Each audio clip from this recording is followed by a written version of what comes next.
I am Oaikhena Faith from Fatimat. My colleagues and I are here to present on the topic Achieving Effective Communication. Effective communication is a crucial aspect of any successful business organization. It is the foundation on which a good relationship is built, goals and objectives are achieved, and success is made.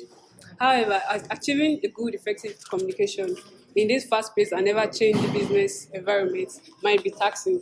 We need to understand the different types of communication, their strengths and weaknesses.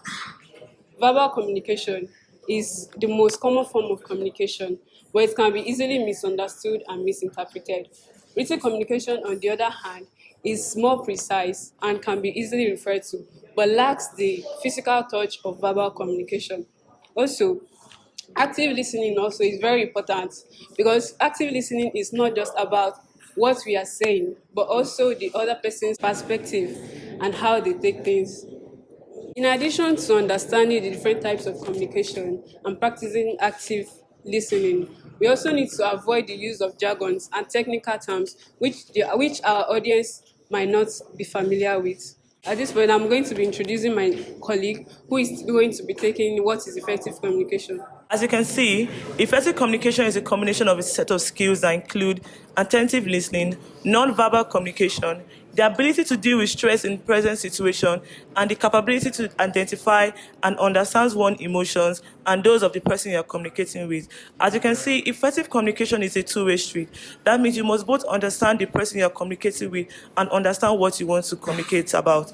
Now, I'll be passing it on to my partner to talk about the principles of effective communication. Thank you. Moving on, we have the principles of effective communication.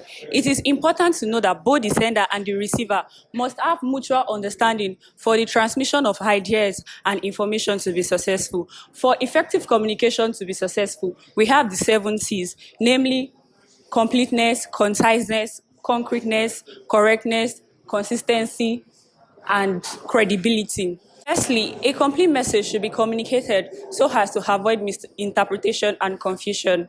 Secondly, clarity. Message should be clear and free from noise. An unclear message is not only a barrier to effective communication, but also causes delay in the communication process. Then we have conciseness. To avoid using excessive and needless words, a communication should be brief, that is only the important and main message should be communicated. Then we have concreteness. Message should be communicated using simple and familiar words, which are easy to understand, and avoid using technical words. Thank you. Last 3 C's of the 7 C's. The first is consistency. The communicator should be consistent with delivery and with a clear direction to where he is heading to. Next is correctness. The communicator should be accurate with his figures and facts and claims. These figures should be backed up with serious facts. Next is credibility. Credibility cannot be served a la carte. It takes a long process in which the sender, through constant interaction with the receiver, understands the credible nature of the receiver. So my next colleague will come on board to talk about the 4S. Explaining the 4S is shortness, simplicity, strength, and sincerity. The first S stands for shortness. As the saying goes, brevity is the soul of wit. This means that if the message is brief and short, it will be easier to understand and pass across. The second S, simplicity. This means that when we use simple words and text, it makes it easier to understand, which shows that we have done a lot of clear thinking.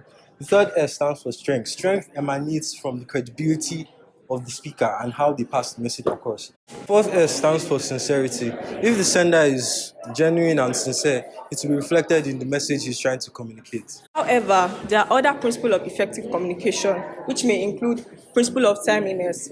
Principle of timeliness, which is one of the main key to achieving an effective communication, because if communication is not made in a timely manner, it may become ineffective.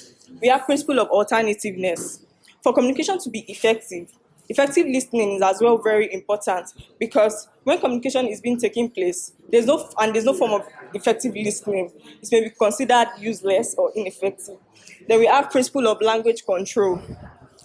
When communication is being taking place, the sender's choice of word is also very important. We have respect. This has to do with being open to other people and treating other people with conscience. It also has to do with giving other people the audience and also considering their point of view, and which is a fundamental principle of effective communication. Principles of effective communication. Creativity. It simply means when you are being open to new ideas and you are willing to think outside the box. So we also have active listening, being able to listen to other people to get their honest opinion too. And we also have cultural sensitivity, being able to respect other people's culture and norms. Thank you. Good day. I was speaking on the barriers to effective communication.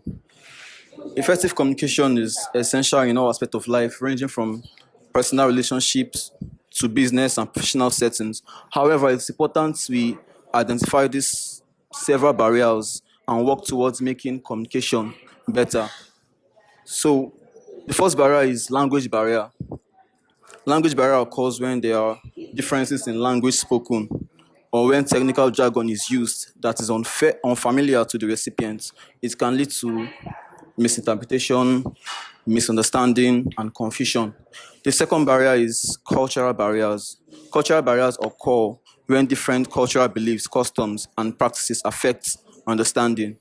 They can lead to miscommunication and misunderstanding that can negatively impact relationship and business outcome. The third one is physical barrier. Physical barriers occur when distance, noise, lack of privacy, or technological issues hinder communication.